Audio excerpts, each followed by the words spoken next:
금요주일 오늘 우리에게 주시는 하나님의 말씀 마태복음 21장 1절에서 11절까지 말씀입니다. 신약성경 34페이지 마태복음 21장 1절에서 11절까지 제가 봉독해 드리겠습니다. 그들이 예루살렘에 가까이 가서 감난산 벳박에 이르렀을 때에 예수께서 두 제자를 보내시며 이르시되 너희는 맞은편 마을로 가라. 그리하면 곧 매인 나귀와 나귀 새끼가 함께 있을 것을 보리니 풀어 내게로 끌고 오라. 만일 누가 무슨 말을 하거든 주가 쓰시겠다 하라. 그리하면 즉시 보내리라 하시니 이는 선지자를 통하여 하신 말씀을 이루려 하심이라. 일러스되 시온의 딸에게 이르기를 내 왕이 내게 임하나니 그는 겸손하여 나귀 곧 멍에 매는 짐승의 새끼를 탔도다 하라 하였느니라.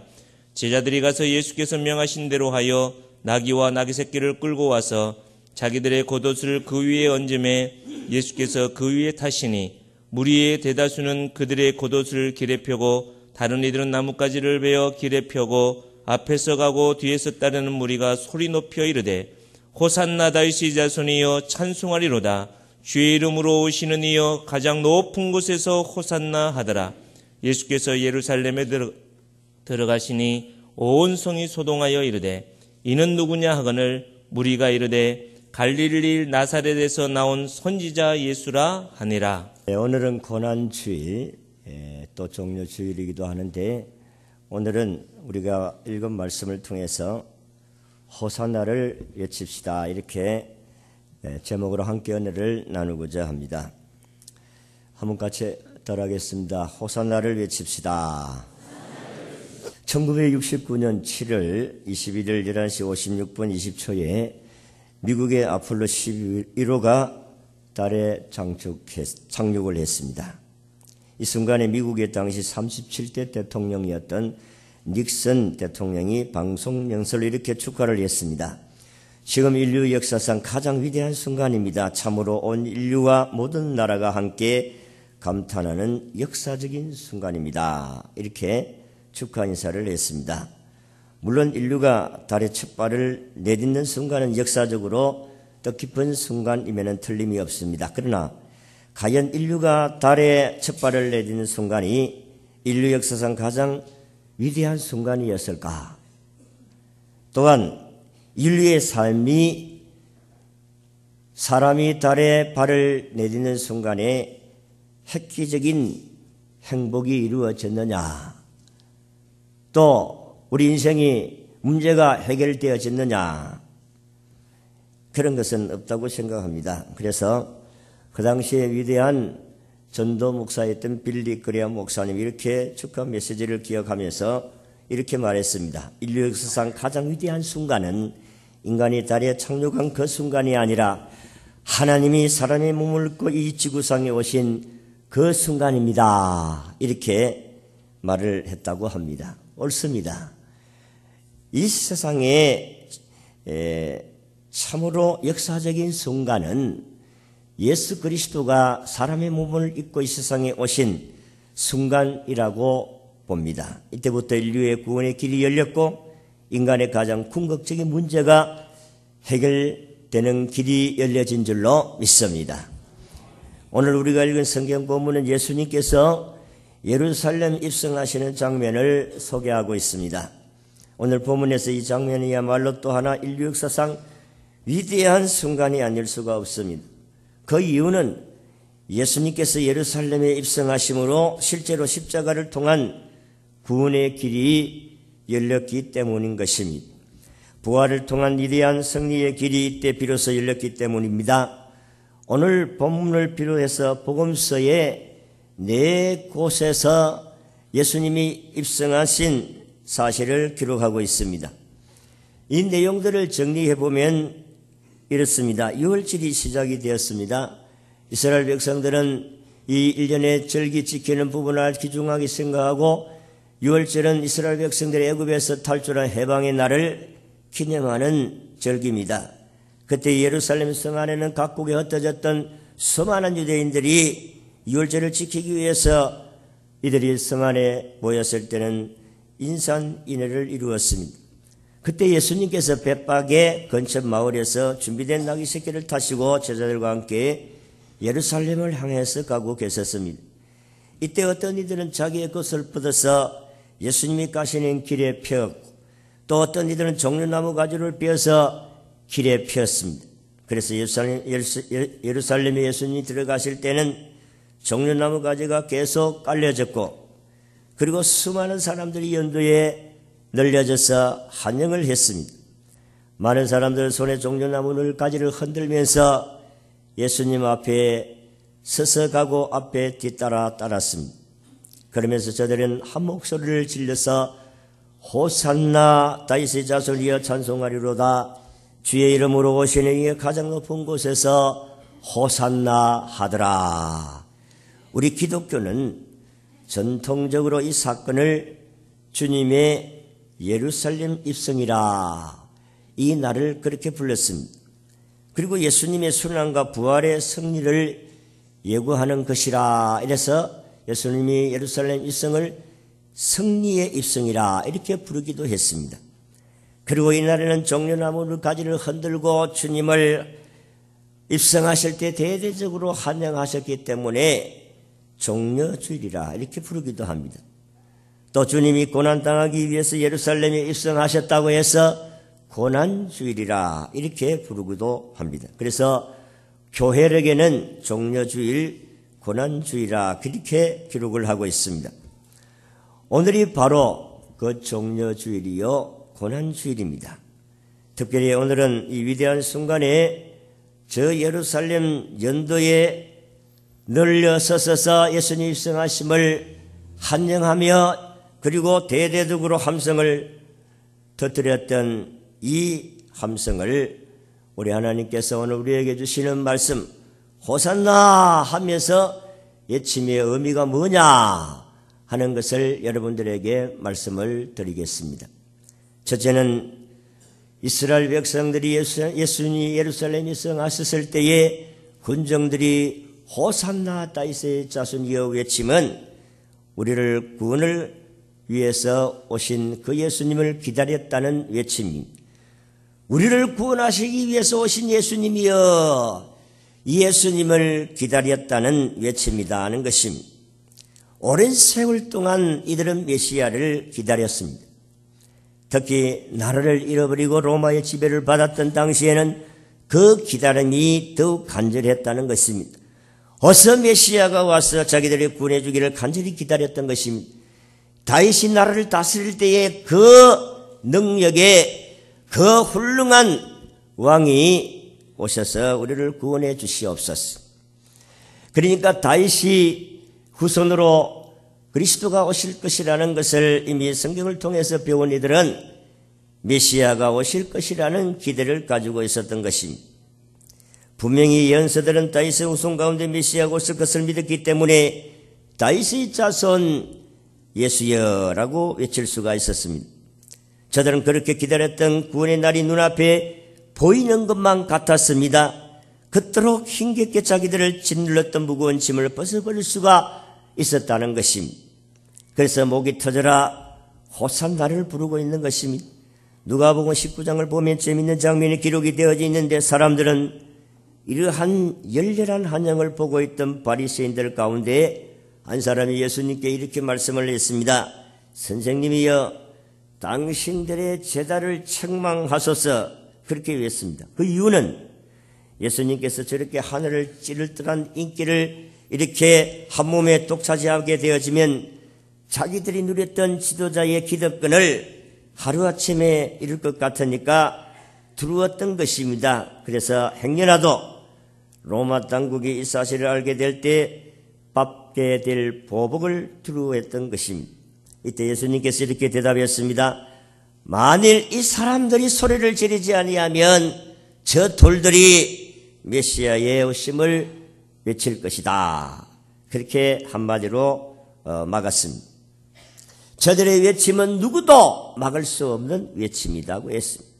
주체할 수 없는 외침이다. 저들이 그렇게 기다렸던 메시아가 왔으니까 저들은 그 메시아를 부르지 아니할 수가 없었다. 기다리고 기다렸던 메시아가 왔는데 어찌 가만히 있을 수가 있느냐는 것입니다. 그렇습니다. 오늘 우리를 구원하실 수 있는 분이요, 우리에게 도움을 줄 수가 있고 우리의 문제를 해결해 줄 수 있는 분이 오직 예수님이신데, 그 주님이 오셨는데 어찌 우리는 주님의 구원을 외치지 아니할 수가 있겠느냐 하는 것입니다. 오늘도 저와 여러분들이 이곳에 왔어요.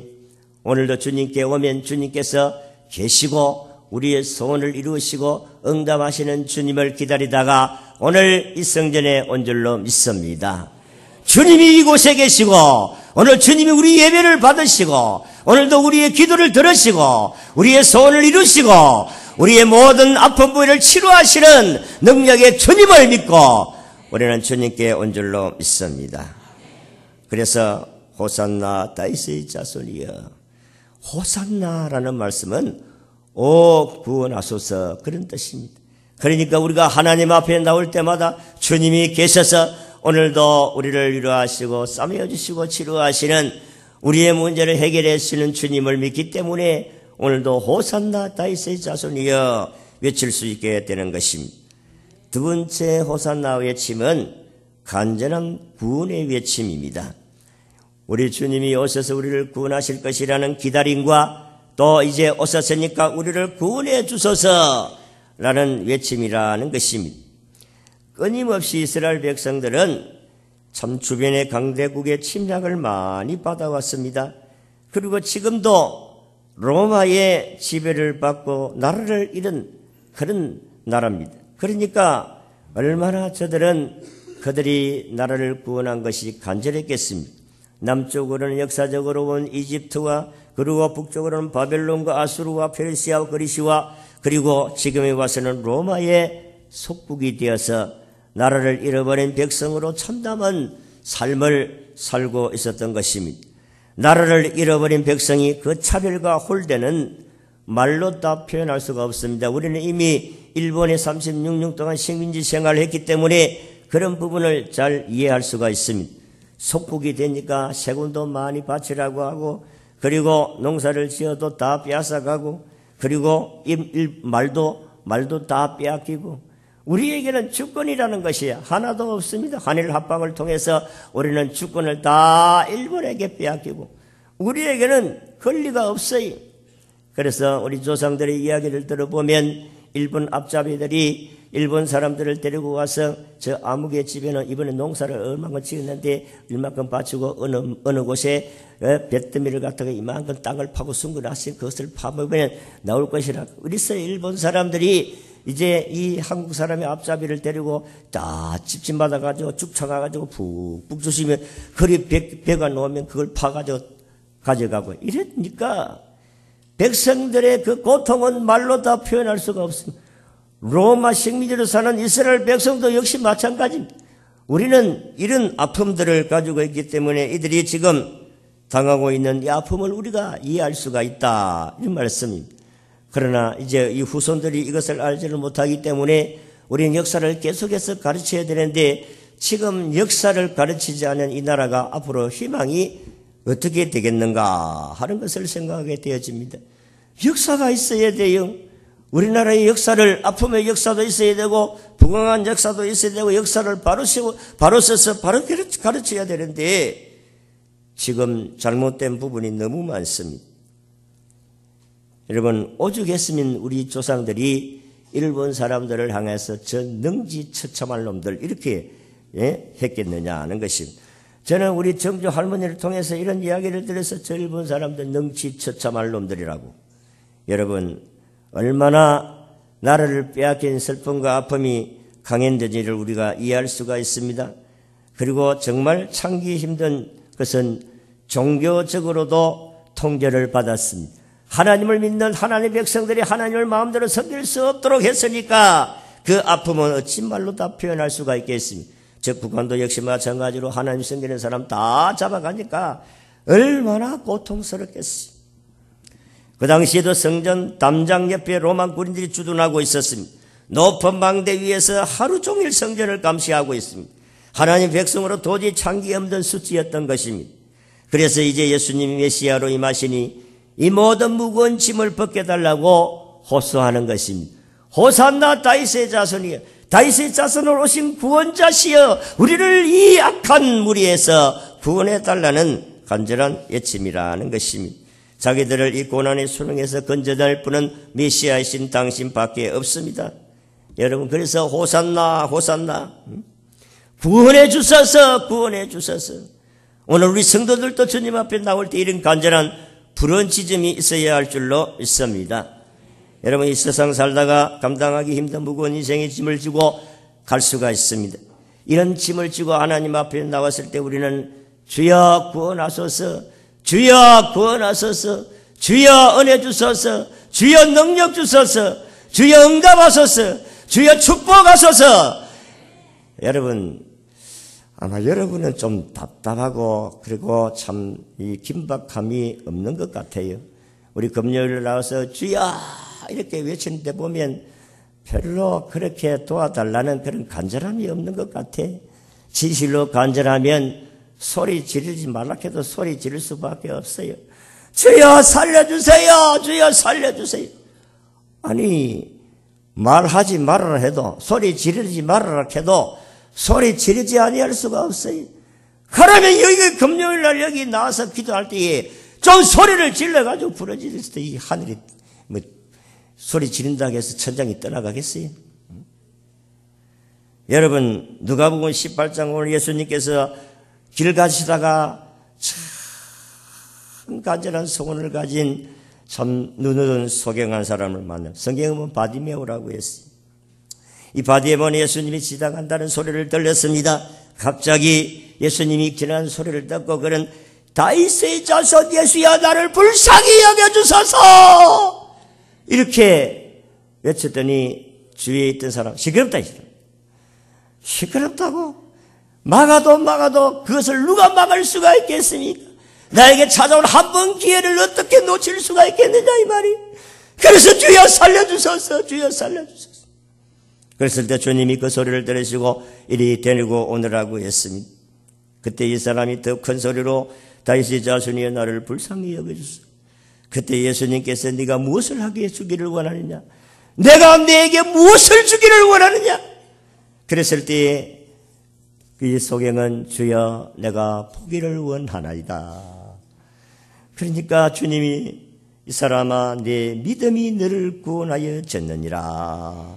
그렇게 하는 동시에 제가 보게 되어진 줄로 믿습니다. 그렇습니다. 우리 성도들은 이 소경 바디메오처럼 주님 앞에 나와서 소리를 질러서 주여 불쌍히 여겨주소서 주여 도와주소서 우리는 이런 주님의 도우심을 바라야 될 줄로 믿습니다. 여러분 우리가 소원이 없는 사람이 어디 있어요? 우리가 하나님의 도움을 받지 아니할 부분이 어디 있습니까? 주여 도와주시옵소서 주여 도와주시옵소서. 그러니까 지금도 내가 목이 까매기고 아까는 코가 맹맹했는데 자꾸 풀어지는 것 같아. 주여 오늘도 도와주소서. 주님이 나를 불쌍히 여겨주시면 하나님께서 우리에게 은혜를 주실 줄로 믿습니다. 무거운 짐이 벗어질 줄로 믿습니다. 하나님 도와주세요 도와주세요.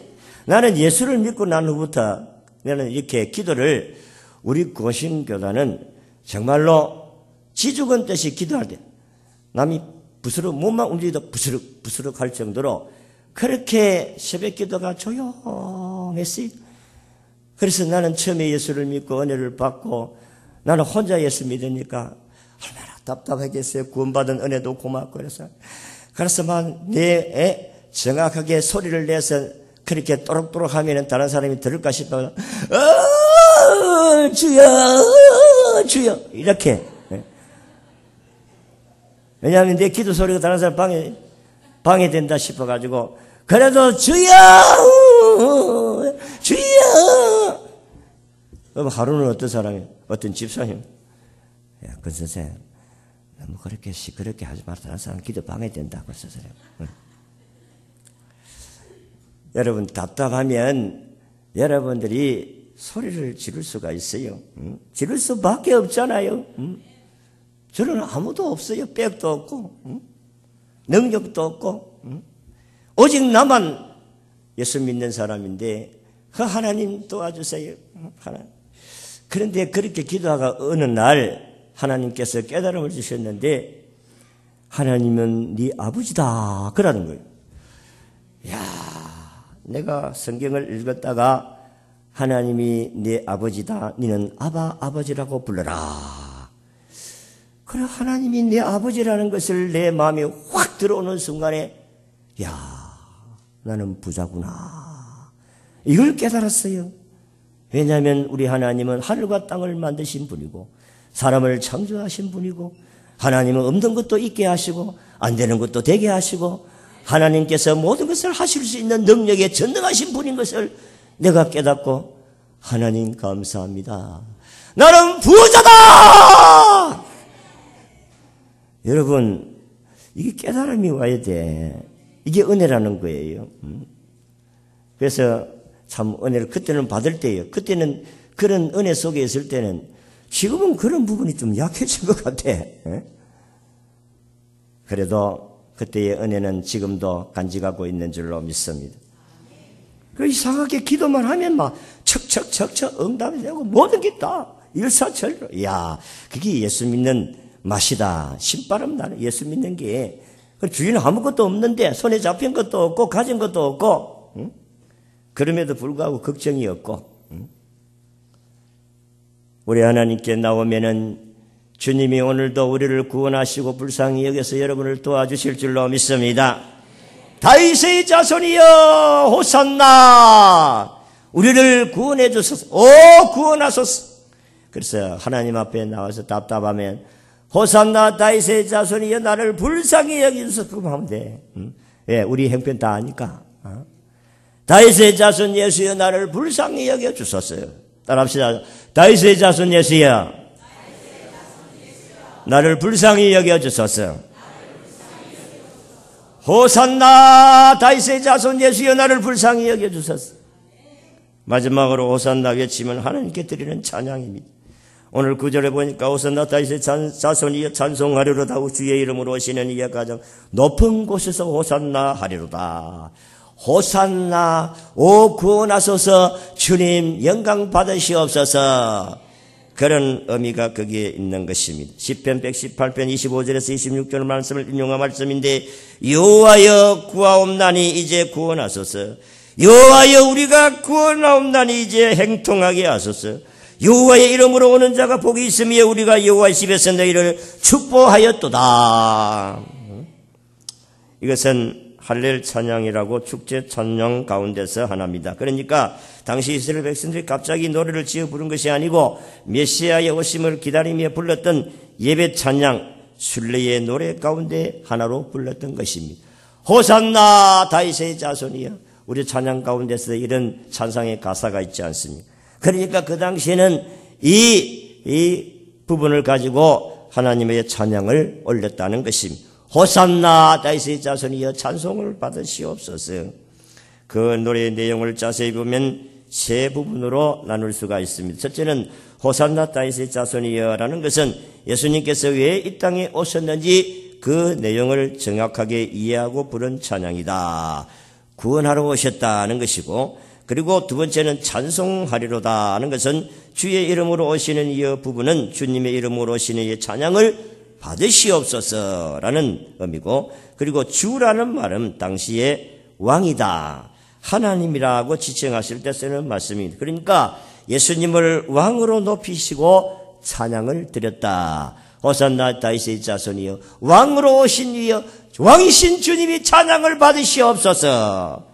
그렇게 찬양을 드렸습니다. 셋째는 가장 높은 곳에서 호산나라고 하는 부분에서, 가장 높은 곳에서는 이스라엘 백성들에게는 하나님이 계신 곳을 나타냈었습니다. 사도 바울도 고린도후서 12장 2절에 보면 셋째 하늘이라 부르고 있는데, 요한계시록 7장 11, 12절을 보면 이곳에서 하늘의 천군 천사들이 어린 양과 하나님을 찬양하는 그런 곳이 바로 그곳입니다. 그러니까 예수님을 저 하늘에서 천군과 천사에게 찬양 받으시기에 합당하신 분이십니다. 그런 의미가 거기에 있다는 것입니다. 우리 주 다윗의 자손 호산나 다윗의 자손 예수여 찬송을 받으시옵소서. 이 말씀은 바로 찬양과 능력을 홀로 받으시기에 합당하신 주님이십니다. 오늘 우리 성도들이 하나님 앞에 나올 때 이와 같이 우리 주 왕 되신 예수님을 찬양 드릴 수 있는 마음으로 하나님께 와야 될 줄로 믿습니다. 왕 되신 주님, 구원자 되신 주님, 우리에게 전능하신 찬양을 받으시기에 합당하신 주님이 찬양을 받아 주시옵소서. 우리가 찬양할 때마다 이 주님을 이와 같이 노래해야 될 줄로 믿습니다. 그래서 우리 주님께서 오늘 하늘의 천군 천사들부터 찬양받으기에 합당하신 분일 뿐만 아니라 오늘도 이 땅에 구원받은 모든 백성들을 통하여서 찬양받으시기를 기뻐하시는 하나님인 줄로 믿으시고 찬양할 수 있기를 바랍니다. 찬송가 66장을 보면 1절 가사가 이렇게 되어져 있습니다. 다 감사드리세 온 마음을 주께 바쳐 그 섭리 놀라고 온 세상 기뻐하네 예부터 주신 복 한없는 그 사랑 선물로 주시네 이제와 영원히라는 찬송의 가사가 있습니다. 그런데 이 가사의 작사 배경을 알게 되면 이 찬양을 다시 한번 부를 수가 있습니다. 이 가사는 마틴 링카르트라는 목사님이 작사를 했는데 이분이 이 곡을 작사하실 때에 한참 어려울 때였습니다. 그리고 흑사병이 만연하고 있을 때였는데 그 목사님은 어떤 날은 하루에 장례를 50건을 치르기도 했다며 흑사병으로 막 죽어가는데 목사님이 장례를 치르 하루에 50건씩 장례식을 했다니 얼마나 많은 사람이 죽었다는 것을 알 수가 있습니다. 그들 가족 가운데 세상을 떠난 사람도 생겨나기 시작했습니다. 이렇게 죽음과 절망이 숨막히도록 밀려오는 상황 속에서 이분은 무려 66개의 찬송을 작사했습니다. 그 중에 한 곡이 다 감사드리세요라는 곡입니다. 슬픔과 두려움이 밀려오는 상황 속에서 모든 것을 다 감사하겠다고 노래했습니다. 그 슬픔 속에서 통곡하는 이 세상이 기뻐한다고 노래했습니다. 지금도 끝까지 복을 주시며 또 영원히 그 복을 주실 것이라고 노래를 했습니다. 어떻게 이렇게 찬송을 할 수가 있었을까? 주님 앞에 있기 때문이라고 했습니다. 참 좋으신 주님이 여기 계시고 내가 그 주님을 바라보고 있기 때문이라고 했습니다. 세상을 뒤로하고 세상을 바라보던 눈을 주님께로 영광의 주님께로 눈을 돌렸더니 주님께서 나에게 이런 세상의 고통 가운데서도 감사하고 찬송할 수 있게 하셨다고. 세상의 무거운 짐을 지고 괴로워하고 고통하는 사람들이 이 주님을 바라보면 고난의 주님께서 오늘도 우리와 함께 하심을 바라보면 내가 감사 찬양을 할 수 있었다고 이렇게 고백하고 있는 것입니다. 그렇습니다. 진정한 찬양은 조건과 상황을 뛰어넘는 것이 진정한 감사요 찬양인 줄로 믿습니다. 찬양할 이유가 이 세상에서 찾아지지 않습니다. 여러분들이 삶에서 감사의 조건이 찾아지지 않습니다. 날마다 삶이 힘들고 어려운데 무슨 감사가 나오느냐고 이야기할 수가 있습니다. 그럼에도 불구하고 우리는 주님을 바라보면 찬송이 나오게 될 줄로 믿습니다. 나를 구원하기 위해서 어떻게 고난을 당하셨는데 그 고난의 주님 때문에 오늘도 내가 이 환경을 이겨낼 수 있다는 사실을 발견할 수가 있는 것입니다. 그래서 우리는 주님께 기쁘게 호산나 다윗의 자손이여 하고 찬송할 수 있게 될 줄로 믿습니다. 우리가 진정 찬양을 부르려면 오직 찬양할 이유가 주님께만 있다는 사실입니다. 그래서 호산나 다윗의 자손이여 찬송하리로다. 우리가 하나님 앞에 환경이 어려워도 찬양을 드리고 우리의 일이 잘 안 되어도 주님께 찬양을 드릴 수 있는 이유가 바로 여기에 있는 줄로 믿습니다. 오늘 종려주일 고난 주일입니다. 십자가에 죽으시고 우리를 구원하시기 위해서 오신 주님, 우리를 살리기 위해 3일 만에 부활하시고 승리를 이루시기 위해서 예루살렘에 입성하신 예수님을 여러분들에게 소개했습니다.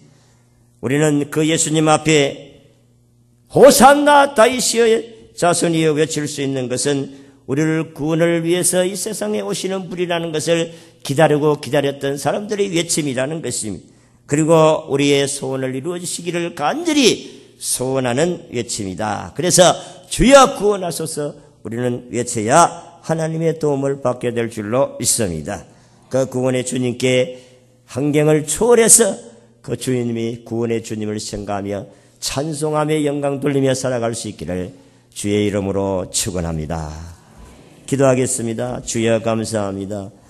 오늘 아침도 하나님께 나와서 우리 함께 말씀을 드리며 몸과 마음과 정성과 예물로 드려 영광 돌리게 하시니 감사합니다.